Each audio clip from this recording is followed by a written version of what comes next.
Bien, ante todo quiero agradecer mucho a los organizadores de este seminario y en particular a la Asociación de Oficinas de Arquitectura de Chile la invitación que me han hecho. Es un placer y un honor para mí participar en este seminario, estar acá con ustedes. Muchas cosas han sido dichas, probablemente algunas de las que yo voy a decir serán redichos de lo que acabamos de escuchar en este panel. Las cuestiones de sustentabilidad son cuestiones extremadamente complejas. Estamos en un momento que es un inicio, asistimos a las primicias de problemáticas que son problemáticas emergentes. El planeta está tomando conciencia hoy en día de esas problemáticas que son problemáticas globales. Todas las ciudades, todas las metrópolis están confrontadas al mismo tipo de situaciones. Es importante que cada metrópolis y que cada ciudad beneficie de las experiencias de otras ciudades y que la información circule y permita de beneficiar a los unos y a los otros. Yo pienso que voy a tratar de alguna manera de construir mis hipótesis sobre la idea que se trata de cuestiones complejas y es muy difícil tener certitudes. Es más, creo que de alguna manera voy a tratar de expresar ciertas ideas más como cuestionamientos y como dudas que como verdades. Es por ello que es muy difícil responder a cuestiones tan imbricadas con arsenales normativos demasiado rígidos.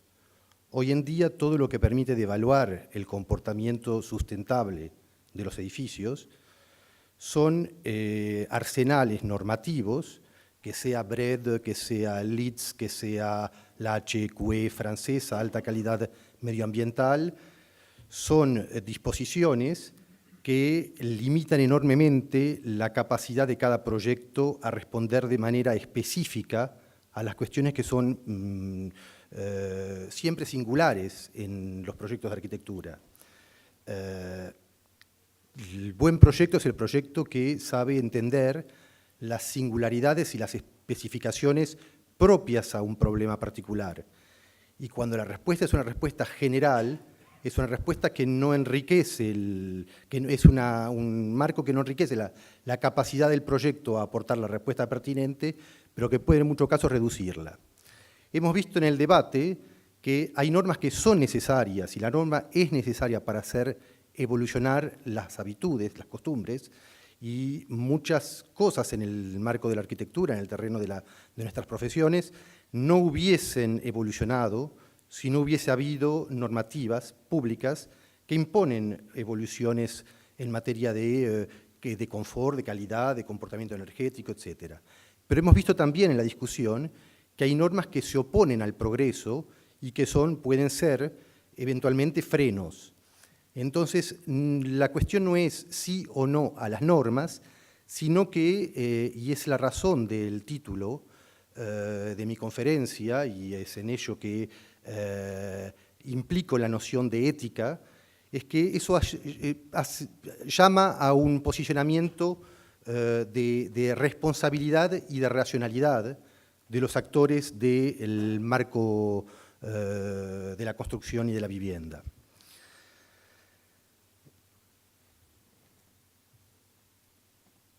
He querido, para empezar, definir qué es lo que entiendo en mi ponencia por tiempos de cambio. Hemos visto en las ponencias que han precedido que hay cambios que son cambios específicos a la situación chilena, como las cuestiones impositivas y tributarias, y hemos visto que hay otros cambios que son cambios globales, y voy a empezar por definir, yo me voy a acantonar esencialmente a las cuestiones globales y voy a evitar intervenir demasiado sobre las cuestiones demasiado específicas que no conozco suficientemente, y entonces voy a empezar por definir cuáles son esos cambios globales de los que voy a hacer referencia. Les voy a pedir, como no he querido hacer una conferencia, sino más bien una charla más coloquial, que disculpen algunos galicismos que puedan intervenir. Hace más de 30 años que vivo en la ciudad de París y mi ejercicio profesional se desarrolla en francés, y lo que sería aún más grave, que me disculpen si hay algunos argentinismos también que intervienen en mis explicaciones. Tiempos de cambio, las transiciones demográfica y urbana, las crisis de materias primas y la depredación de los recursos naturales, y las transformaciones climáticas y medioambientales. Ese es el programa al que estamos confrontados los profesionales de la construcción. Y digo los profesionales de la construcción y no los arquitectos. Yo creo que no hay un buen proyecto de arquitectura en el que no haya una trilogía indisociable que esté al nivel del desafío: el desarrollador, la empresa constructora y el arquitecto. Y estamos en este baile obligados de bailar juntos los tres.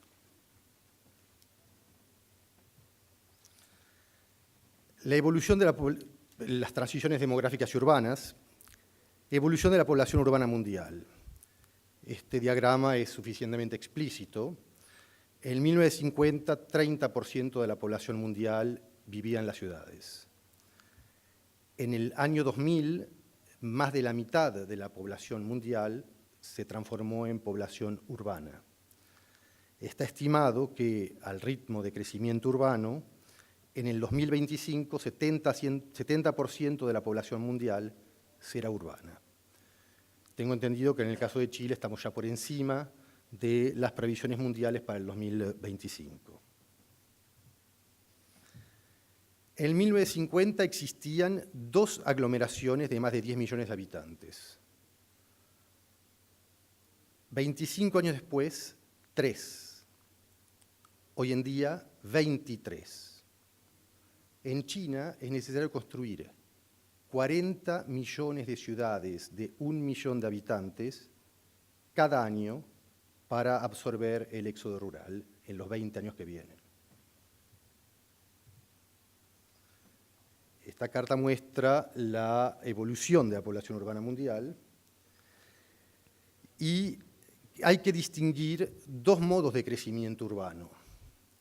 El crecimiento urbano natural, previsible, de los territorios urbanizados, en inglés urban growth, y la expansión urbana, que implica un sobreconsumo de espacios que amplifica este fenómeno de crecimiento urbano, o periurbano, que es el urban sprawl. Los recursos naturales son limitados, pero persistimos en un modelo de ocupación del suelo. La urbanización continúa desarrollándose hoy en día en el mundo, a nivel planetario, según un modelo de ocupación del suelo que ha sido constituido, que es constituido en un contexto de energía barata. Hoy en día sabemos que entre los recursos limitados, los recursos energéticos son extremadamente limitados, los costos de la energía aumentan de manera exponencial y no se puede continuar, eso no es sustentable, a perseverar en un sistema de desarrollo urbano que es de una era de pasada. Una de las consecuencias de ese tipo de desarrollo es la congestión. Pero la congestión tiene ella misma consecuencias múltiples. El tiempo que pierde cada familia en desplazamiento, cada persona en desplazamiento, en calidad de vida, en presencia frente a sus amigos, a sus familias, en estrés, pero también cuestiones que impactan la salud pública, la polución, e igualmente un sobreconsumo energético con el corolario en costo económico para una sociedad y para cada individuo. Evidentemente, la única solución para combatir el recurso excesivo del automóvil son los medios de transporte suaves y es el transporte público. Pero el transporte público no es compatible con la urbanización extensiva. el transporte público, que es la única solución para evitar la congestión, para reducir los tiempos de desplazamiento, para mejorar la calidad de vida, para impedir la degradación del aire que respiramos y para limitar el consumo, el gasto económico que pesa mayormente sobre las familias más modestas, necesita una cierta densidad. Sin densidad no puede existir el transporte público. Los transportes suaves, como el recurso a la bicicleta, también necesita de densidad para limitar las distancias entre el lugar de trabajo, el lugar de residencia y los servicios. En Francia hay, en la imagen precedente lo hemos visto, bicicletas en libre servicio y desde hace 2 años automóviles eléctricos en libre servicio. Pero esto es incompatible con la periurbanización y es compatible con tejidos densos que permiten la puesta al servicio público, a la disposición del público, de este tipo de transportes. Esto merece una pequeña precisión. La ciudad de París, que es una de las ciudades con el poder adquisitivo, el nivel de vida más elevado del mundo, tiene una de las tasas de motorización por familia más bajas de Europa. La población que vive en París tiene una tasa de motorización de 0,5 automóviles por familia, por vivienda. Cuando uno sale de París, en la primera corona, la tasa de motorización, con una población que económicamente tiene menos recursos que la parisina, aumenta del doble y pasa a 1 automóvil por vivienda. Y en cuanto uno pasa a la tercera corona, a la periferia más lejana, esta tasa de motorización aumenta a 2 automóviles por familia. Es decir, que las familias más modestas que deben trabajar, que deben vivir más lejos y que necesitan el automóvil para rendirse al trabajo, son las que soportan más duramente el costo de la alza de la energía. Es decir, que estamos fabricando un desarrollo que no es sostenible. El transporte público, los tranvías que se están desarrollando en toda Europa y que son una respuesta no poluyente de gran eficacidad urbana al problema del transporte en situaciones densas. Una vez más, no compatibles con un tejido periurbano de baja densidad. Para aclarar un poco las cuestiones de densidad, puesto que es uno de los desafíos mayores, un pequeño cuadro que permite de resumir densidades medias, son efectivamente densidades medias para diferentes tipologías de hábitat. La vivienda individual permite desarrollar 5 a 10 unidades por hectárea. Una vivienda de tipo intermedio permite realizar 25 unidades de promedio por hectárea, pudiendo ser esto superior 30, 35, 40 unidades por hectárea. Y un promedio para la vivienda colectiva es de 70 unidades por hectárea. Estas son densidades medias de la vivienda en Francia. Hoy en día, en un país como Francia, en el que el costo del suelo es uno de los más altos del mundo, la densidad de urbanización promedio anual es de 10,2 viviendas por hectárea. Esto no es sostenible. Este tipo de imagen que todos conocemos no es sostenible. El tejido, la realización de programas individuales de muy baja densidad, acá incluso es de una relativa alta densidad, implica un costo extremadamente elevado para la colectividad, para la comunidad. Las redes de infraestructuras, las redes de rutas, caminos, de infraestructuras enterradas, de aprovisionamiento energético, agua, gas, electricidad, desagües cloacales, todo eso es extremadamente costoso en este tipo de urbanizaciones de baja densidad. Son imágenes de distintas procedencias que muestran el sistema predominante, no en Chile, en el mundo hoy en día. En Francia, de cada 100 viviendas, 66 son de tipo individual, hoy. Pienso que estos valores en Chile son sin duda superiores. El corolario de este tipo de desarrollo urbano está de alguna manera caricaturizado por esta imagen. Es un tejido residencial de baja densidad, extremadamente consumidor de recursos de la colectividad, que no produce espacio público, que no produce urbanidad, que no constituye ciudad y que implica modos de consumo, como lo vemos acá, de tipo hipermercados, necesitando el recurso al automóvil, la fabricación exponencial con el costo que eso implica desde todo punto de vista de sistemas de redes autorruteras, para poder funcionar como sistema de organización de la vida cotidiana. Implica la desaparición del comercio de proximidad, una distancia excesiva a los servicios públicos. No es un modelo sostenible. Esta imagen, que tiene 6 siglos, de Jerónimo Bosch, el Bosco, muestra que la ciudad ha sido siempre, la ciudad occidental ha sido fundada sobre la idea del espacio público.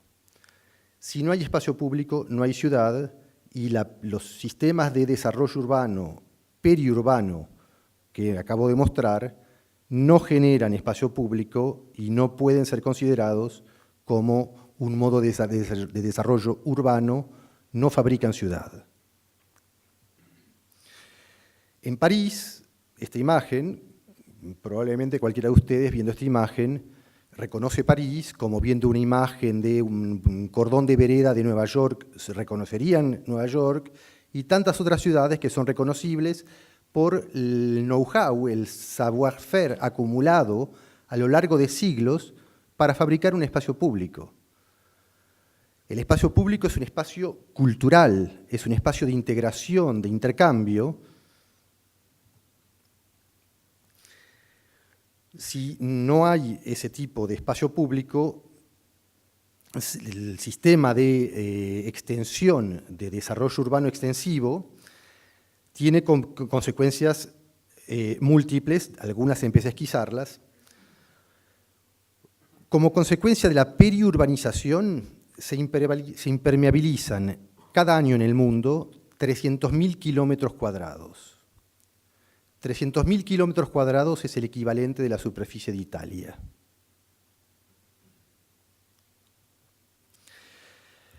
Uno de los temas esenciales en cuanto al desarrollo sostenible es la cuestión del agua. Es la cuestión del agua de manera global, la cuestión de aguas de lluvia en particular en el tejido urbano. El agua es un recurso raro, limitado, que hay que cuidar y proteger. Concebir hoy en día los espacios públicos implica integrar esta preocupación. No solamente la arquitectura evidentemente debe integrar cada vez más una atención a la cuestión hidráulica, pero al nivel urbano es imprescindible comenzar a integrar esta preocupación.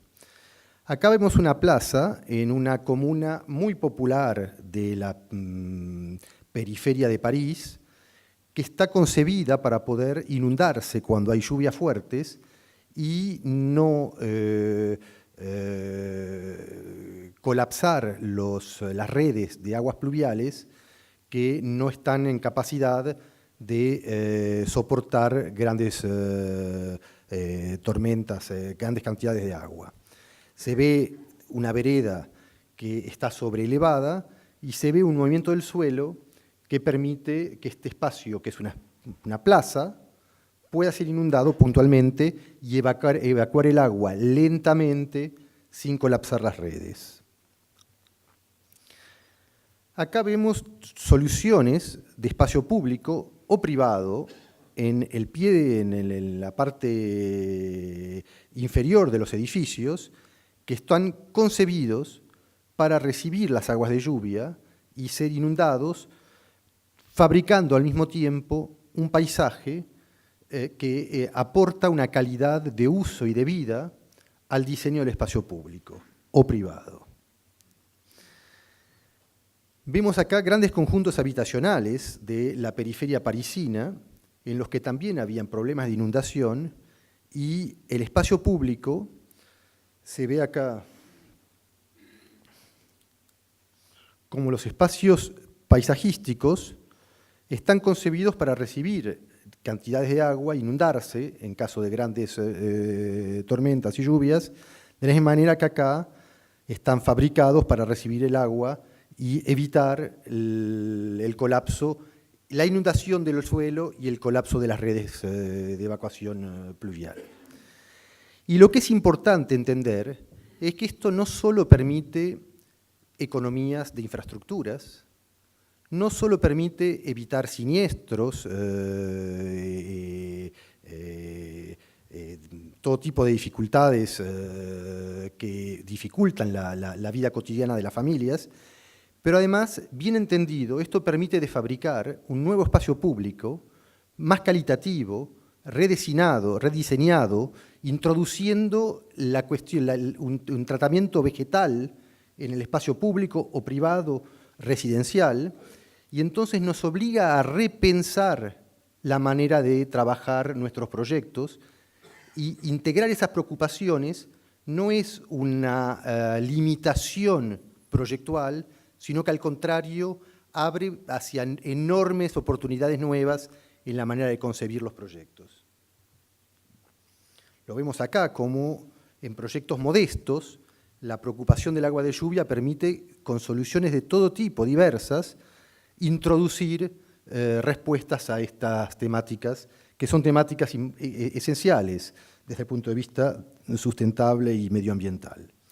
Vemos acá ciertos detalles que están concebidos a partir del comportamiento hidráulico del agua en el espacio público. Y como todo esto puede fabricar nuevos paisajes urbanos. Esto es en un nuevo barrio, en la ciudad de Grenoble. Los edificios que están en el fondo es mi estudio que los ha realizado, y hay un parque muy importante que también integra la cuestión del paisaje en la ciudad y espacios que son inundables o que son incluso contenedores permanentes de aguas que tienen un impacto no solamente sobre el comportamiento hidráulico y el funcionamiento de las redes de evacuación, sino que además introducen un microclima que permite de combatir el calentamiento climático, los bolsillos de calor urbano, y pueden este tipo de soluciones reducir en un contexto de calentamiento climático de 1-2 grados la temperatura, gracias a este tipo de soluciones combinando paisaje y planos de agua. Hemos vivido en una lógica que ha opuesto durante siglos la cuestión de la ciudad a la cuestión del campo, opuesto las lógicas urbanas a las lógicas rurales. Y debemos salir de esa confrontación entre espacios rurales y espacios urbanos y empezar a pensar, David Rodríguez lo decía, de manera sistémica las soluciones, integradoras, de manera a pensar ciudad y campo como una sola y misma cosa, y el paisaje en la ciudad como dos respuestas indisociables una de la otra.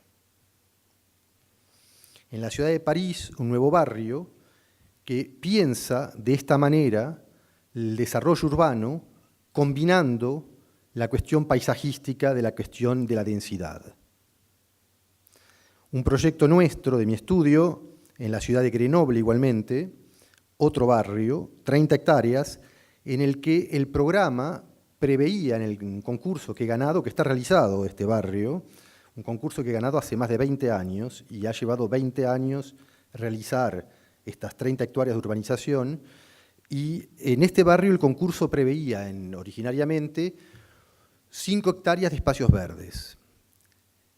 Era un sector del sur de la ciudad muy degradado, con poblaciones muy modestas y grandes conjuntos habitacionales, y la idea en este programa era de atraer clases medias para introducir una diversidad socioeconómica y sociocultural en un sector muy depreciado de la ciudad. Una parte importante del programa entonces estaba orientado hacia clases medias con viviendas en accesión. Pero, como lo desarrollaré luego, como en todo programa de esta escala en Francia, hay sistemáticamente un porcentaje de viviendas sociales, estaba previsto igualmente que en este barrio puedan haber distintas categorías de vivienda social, digamos 20% de viviendas sociales en este programa, de 2.000 viviendas. Si hubiésemos hecho un parque de 5 hectáreas, evidentemente todas las viviendas de accesión privada se hubiesen encontrado alrededor del parque y todas las viviendas de alquiler social se hubiesen encontrado en una segunda línea más atrás. Propusimos reducir el parque a un espacio público de pequeña escala y las 5 hectáreas de superficies verdes las repartimos de manera homogénea sobre el conjunto del espacio público, creando calles parque. Todas las calles del barrio son calles parque que permiten responder al problema de la impermeabilización del suelo, a la infiltración de aguas de lluvia, que permiten tener espacios verdes bajo todas las ventanas y que reparten de manera lo más equitable posible la naturaleza con respecto a la diversidad de las respuestas en términos de tejido socioeconómico sociocultural. Distintas imágenes del tratamiento de los espacios públicos en este barrio. Este es un programa de viviendas sociales que he realizado en la ciudad de París, un pequeño programa de viviendas sociales, 13 viviendas sociales. Junto a las viviendas sociales, el programa implementa atelieres para artistas, en este caso atelieres para músicos, que están albergados en el edificio de color de hormigón rojo que se ve al fondo. Este proyecto está concebido para poder ser, con el tiempo, un proyecto que soporta la vegetalización engendrada por las familias que van a vivir. Esta foto está hecha en el momento en que el programa fue recepcionado. Y esta foto está hecha un año después. No hay ninguna solución tecnológica. Hay jardines, las fachadas están con un retiro de 1,50 m o 2 metros, hay jardines en tierra natural, los hemos librado prevegetalizados y la gente se ha ocupado de hacer crecer las plantas, de regarlas, de cuidarlas, de cortarlas, y hoy en día, 3 años después, esta foto es un año después, el edificio está completamente cubierto de vegetación, pero está concebido para resistir a la vegetación. Los paneles son paneles de productos de vidrio, esmerilado, las carpinterías metálicas son de acero galvanizado, es decir, que todo eso no soporta perfectamente, no sufre del desarrollo de la vegetación. Otro programa, una vivienda individual en la ciudad de París, donde se ve a la izquierda la imagen en el momento en que fue terminado el proyecto y a la derecha un par de años después. En un programa, en un ecoquartier, un ecobarrio en la ciudad de París, tenemos un edificio que está al borde de un parque público. La fachada que da al parque público es una fachada que está expuesta al sudoeste. El sur, en el hemisferio norte, es la orientación de la que viene el sol. Hemos prolongado el parque sobre la fachada La proposición es de prolongar el parque sobre el plano vertical de la fachada, en esta fachada extremadamente bien asoleada. Los techos verdes, hemos hablado, que tienen muchos beneficios porque protegen las estructuras de las dilataciones y de los choques térmicos, permiten de retener el agua de lluvia y evitar que cantidades importantes de agua sean evacuadas simultáneamente a las redes en caso de grandes lluvias, y sirven de ralentizar, de reducidor de la cantidad de agua enviada a las redes. Tienen un muy buen comportamiento térmico, igualmente, y son un gran producto aislante. Entonces tienen varios intereses combinados. Pero las cubiertas verdes, que bien utilizadas responden a preocupaciones legítimas, se están transformando también en elementos de reconocimiento de un marketing verde, y se ve pulular por todo el mundo edificios peludos, verdes, con perspectivas y con fachadas que a 250 metros de altura, plantas que no crecerán nunca. Entonces, una vez más, todas estas preocupaciones movilizan indiscutiblemente la responsabilidad y el juicio.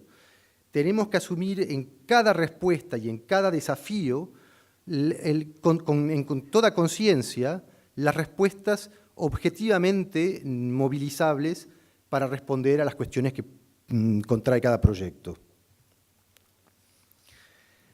Sobre las energías, en Francia, 8% de las energías son renovables hoy en día. 92% de las energías no lo son. El consumo energético en Francia, en el quesito de la derecha, muestra que los edificios consumen 40% de la energía, 30% el transporte y 30% la industria. Es decir que también aquí tenemos una responsabilidad mayor.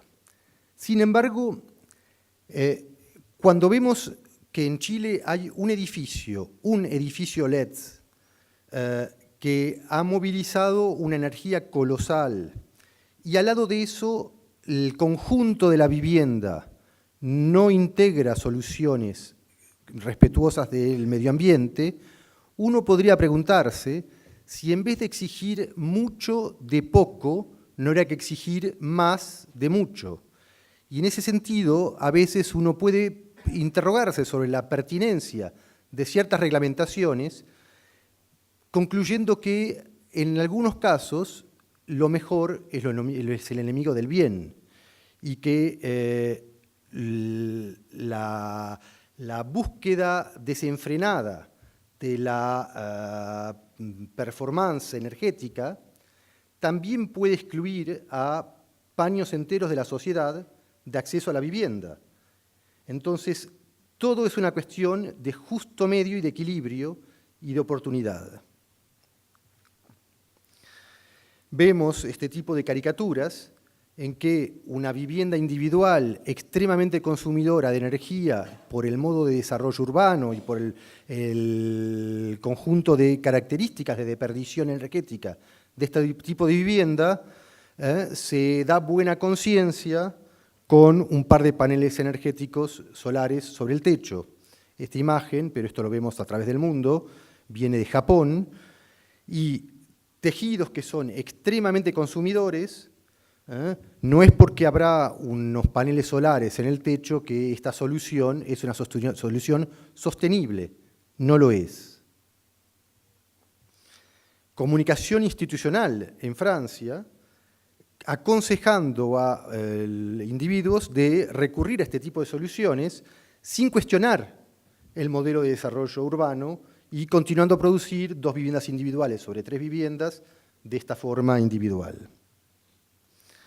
La vivienda individual, si hablamos de energía, individual aislada, tiene superficies de desperdición de sus fachadas 2,5 veces superiores a la misma vivienda de misma superficie entre medianeras.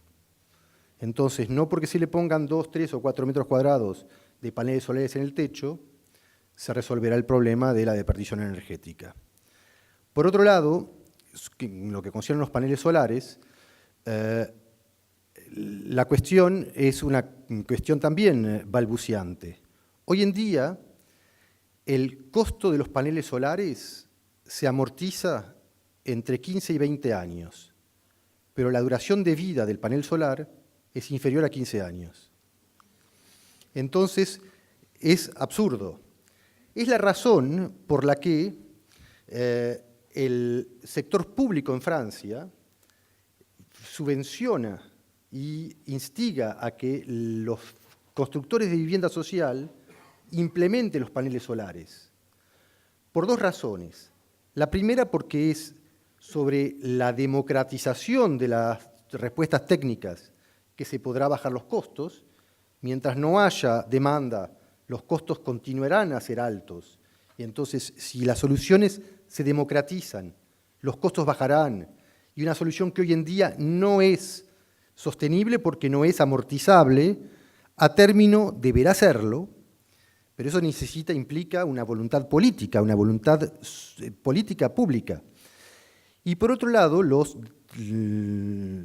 desarrolladores de viviendas sociales saben que el gran riesgo que ellos tienen es de no percibir los alquileres. Si las familias que alquilan no tienen las condiciones económicas para poder pagar el alquiler, se encuentran con muchos impagos de alquiler. Y bajando los costos energéticos, aumentan la capacidad de las familias de pagar el alquiler, porque las familias van a pagar primero la energía y luego el alquiler. Pero eso sucede también, hablábamos hace un rato, de los mercados privados, y tenemos que salir de la noción de costo de inversión a una noción de costo global, porque el desarrollo sostenible implica pensar las cuestiones de manera global. Y fue dicho también, un banco que presta sabe que si la vivienda es poco consumidora en energía y tiene poco costo de entretenimiento, de mantenimiento, los costos van a ser más bajos. Y entonces eso tiene más alto valor de mercado, tiene más capacidad de pago, de crédito, etc. O sea que es un círculo virtuoso.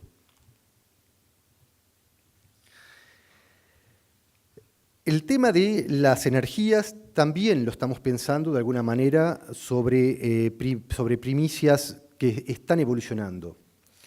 En particular en Europa, la cuestión está orientada a el confort de invierno. Pero el problema del mundo de hoy es la evolución del clima, evoluciona en el sentido del calentamiento climático. Y seguimos pensando la cuestión energética como un problema de gestión del frío, de aislación, y no suficientemente como un problema de toma en cuenta del confort de verano. Entonces, se sobreaíslan los edificios, no se integra suficientemente la cuestión de la ventilación natural, mientras que integrar las cuestiones de comportamiento de confort de verano implica posicionarse como se han posicionado los arquitectos a lo largo de la historia, con sentido común, aportando soluciones, respuestas que no son respuestas técnicas que tienen un costo particular, sino que son respuestas bioclimáticas que intervienen en la fase de concepción. Y un edificio bien concebido, un edificio que tiene desde el inicio de sus primeros croquis, que integra las preocupaciones bioclimáticas de manera coherente e inteligente, no implica un costo suplementario, pero sí conlleva un valor agregado en términos de uso y de confort. Este es un edificio que estamos realizando para BNP Paribas Immobilier en la ciudad de París, en el barrio 15, que este es un programa dentro de un conjunto de 40.000 metros cuadrados de varios programas. Hemos ganado el plano de conjunto, el master plan, y estamos realizando esta operación. Tiene fachadas que tienen exposiciones solares diferentes y por hecho las respuestas que hemos aportado son diferentes. La fachada de la izquierda, lisa, es una fachada norte, que en realidad aparece como lisa, norte es decir, el sur acá, una fachada no asoleada, que aparece como lisa, pero en realidad los volúmenes que se ven sobre la fachada izquierda son logias con doble espesor, con vidrio, que permiten obtener un espacio térmico que protege el edificio del frío sobre su fachada expuesta. En cambio que la fachada sur tiene balcones, lo que no tiene la fachada norte, que permiten un uso del espacio exterior, pero que al mismo tiempo protegen del sol esta fachada. Entonces, son soluciones evidentes que aportan respuestas tanto a la cuestión de uso como a la cuestión de comportamiento energético y funcional de los edificios.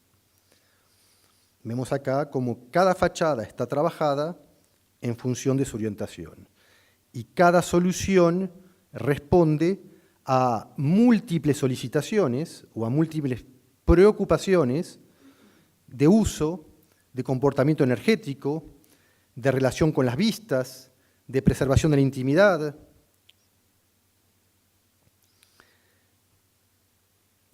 Otro programa realizado por nuestro estudio en la ciudad de Grenoble, en el que vemos que la situación de esta fachada nos ha llevado a implementar un tipo de doble fachada, permitiendo también de aportar una respuesta a las cuestiones energéticas. Esto lo hemos visto, estas son imágenes del proyecto precedente.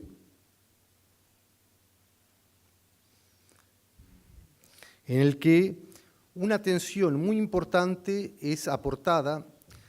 Estoy mostrando esencialmente programas de vivienda, porque creo que la vivienda es el tejido que fabrica la ciudad.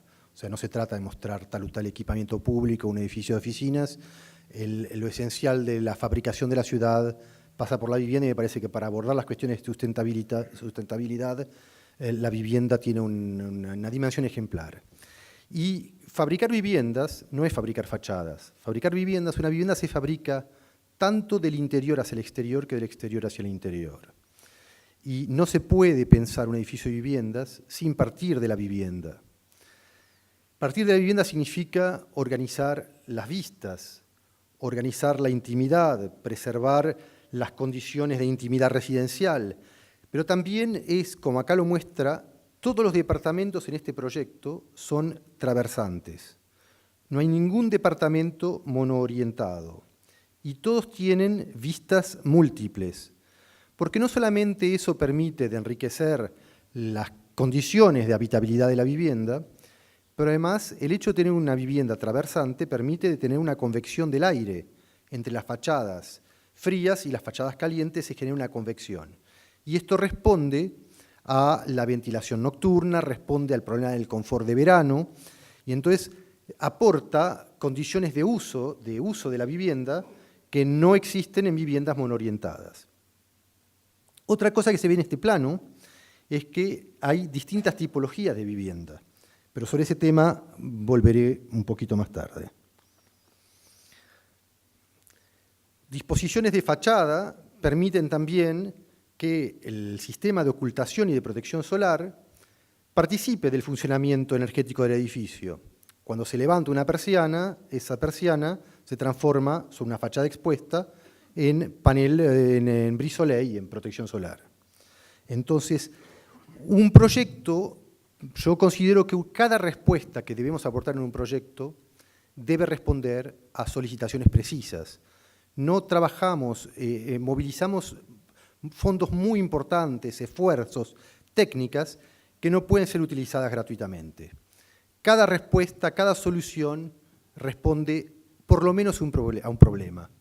Y idealmente, y es lo que yo intento en mis proyectos, creo que una respuesta es tanto más eficaz que puede responder a varias solicitaciones simultáneamente.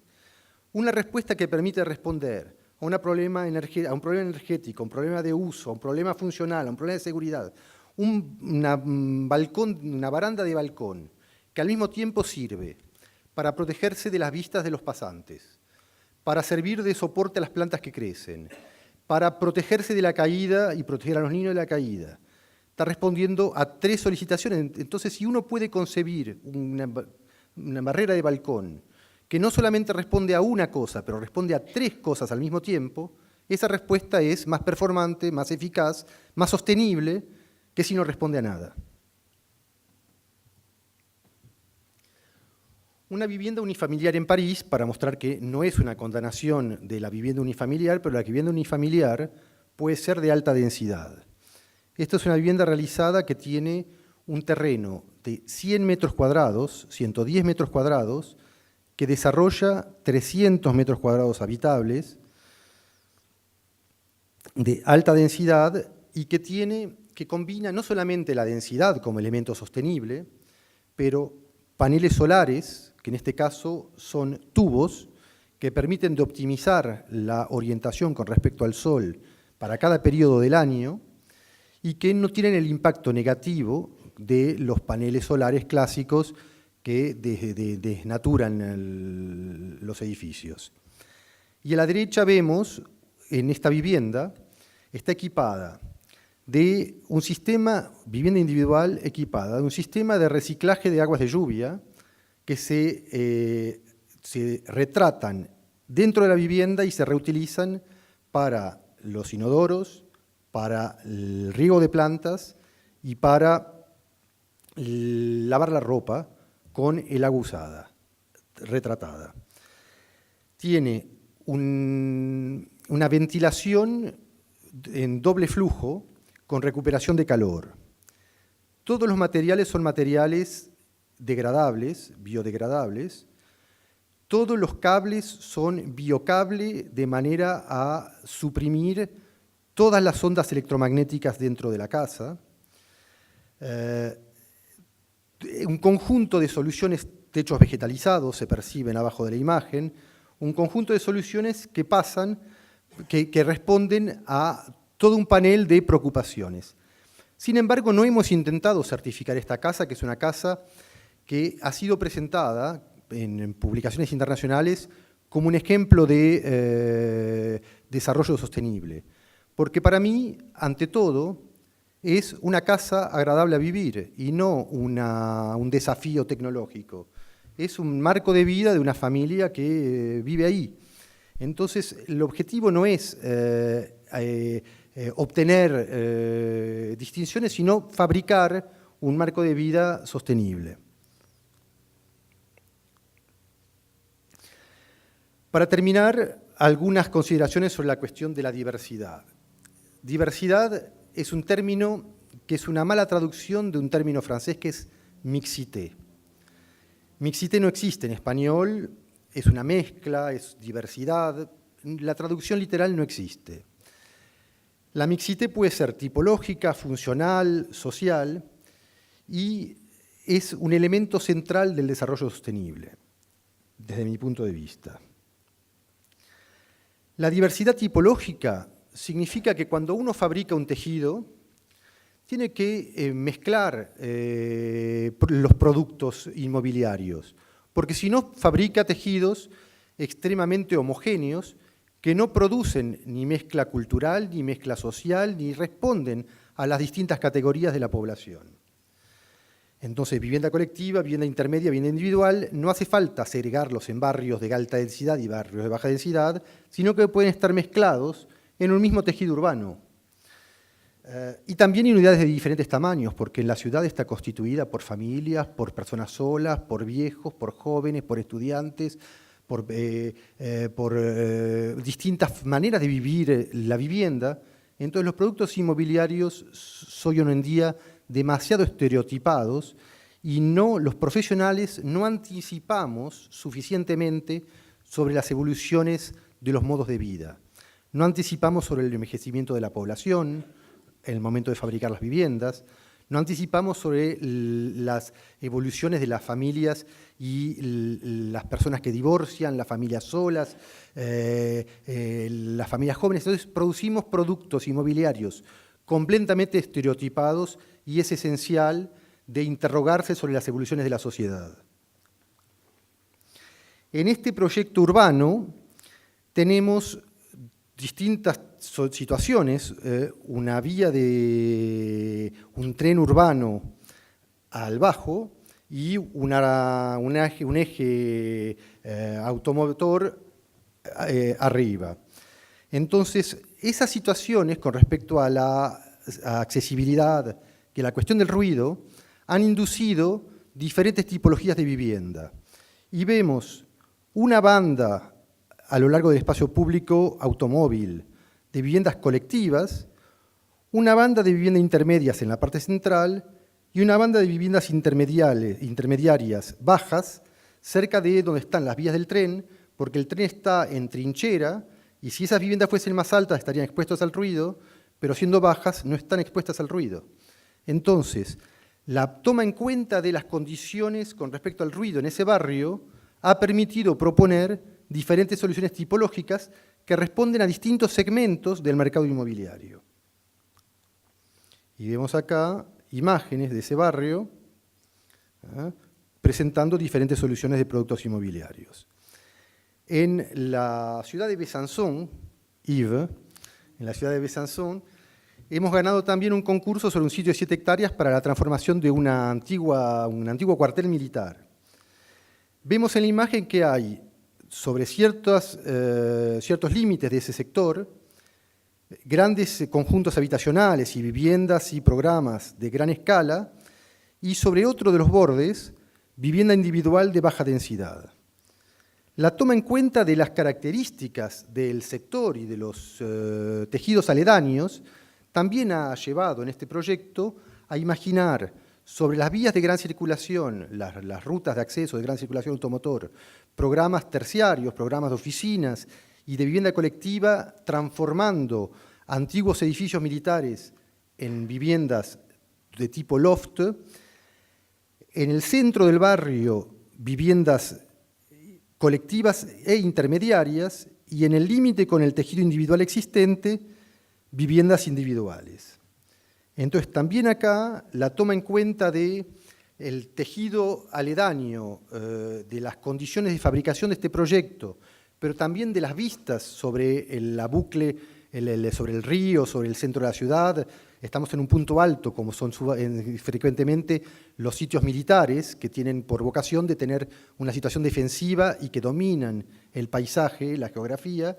Entonces, esta situación de corte progresivo permite ofrecer a una mayoría de viviendas vistas fantásticas sobre la ciudad histórica. En la ciudad de Les Mureaux, un tejido muy popular, un barrio de a unos 40 kilómetros de París, muy popular, de bajos recursos, tenemos también un programa de 180 viviendas en el que vemos acá, sobre una avenida de gran circulación, viviendas colectivas, y en la parte posterior, donde estamos en límite con un tejido de baja densidad, viviendas intermediarias, entre medianeras, permitiendo también aportar acá distintos productos inmobiliarios a distintos sectores de recursos diversos de la población, es decir, aumentando el panel, el espectro de soluciones que se proponen y evitando de dirigirse de manera estereotipada a sectores reducidos. Vemos acá las viviendas colectivas y en la parte posterior las viviendas intermediarias e individuales, todo con una densidad media relativamente alta y en un programa de muy bajo costo. Otro programa de vivienda social en el que tenemos un edificio de vivienda colectiva sobre la esquina y en la parte posterior viviendas individuales. Y vemos acá las viviendas sociales sobre la calle y vemos las viviendas individuales en la parte interior, y en el plano maestro hemos propuesto una circulación que permitirá con el tiempo continuar el tejido individual y continuar a fabricar a desarrollar esta programación. Pero la diversidad funcional también supone mezcla de funciones. Entonces, en los diferentes programas se intenta integrar a los programas de vivienda comercios, ateliers para músicos, para artistas, servicios, equipamientos, pero también distintos tipos de vivienda. Yo hablaba hace un rato, vivienda para personas de edad, viviendas para estudiantes, viviendas para jóvenes trabajadores. Todos esos sectores de la sociedad están confrontados al mismo tipo de problema frente a la cuestión de la vivienda y de las condiciones de vida. En París, este concurso ganado, al que hice referencia antes, tiene viviendas sociales, viviendas privadas, 2 programas de viviendas privadas, un gran programa de viviendas sociales, un centro cultural, una guardería infantil, un centro social de barrio y un centro cultural y espacios públicos. Vemos acá una imagen desde la transformación de una antigua caldera. Es un programa, este concurso que hemos ganado está sobre terrenos que pertenecían al Hospital Broussais, y entonces la antigua caldera ha sido reafectada y transformada en centro cultural. Y vemos a la derecha, en blanco acá, un programa de viviendas sociales, a la otra extremidad una residencia para estudiantes, y atrás los programas de vivienda privada, entre los cuales está el de BNP Paribas, que les mostré precedentemente. Este programa que hemos visto antes, que combina viviendas sociales y ateliers para músicos. Este programa, viviendas colectivas, de accesión privada y comercios. En este programa, varias programaciones diferentes, viviendas sociales, viviendas privadas, viviendas para estudiantes y comercios. Y esa es la condición para desarrollar un tejido urbano que fabrique diversidad, integración, mezcla de usos, mezcla de utilizadores, y es la condición sine qua non para fabricar una ciudad que integra y que no excluye. En la ciudad de Bobigny, una periferia muy popular también de París, 3 programas, 2 promotores, Sogeprom, la sociedad de promoción inmobiliaria de la Société Générale, Spirit, otro desarrollador inmobiliario para el que trabajo, y uno de los 2 promotores ha realizado por cuenta de una agencia de un operador de vivienda social, un programa de viviendas sociales. Entonces tenemos en esta misma operación 2 operaciones de accesión privada de 2 promotores diferentes, una operación de vivienda social y todas las plantas bajas que reciben comercios, servicios y equipamientos. Para terminar, esta imagen, que es una imagen del plano de Timgad, en el que vemos que en esta ciudad griega del siglo V a.C., vemos que la ciudad se constituye a partir del foro y alrededor del foro.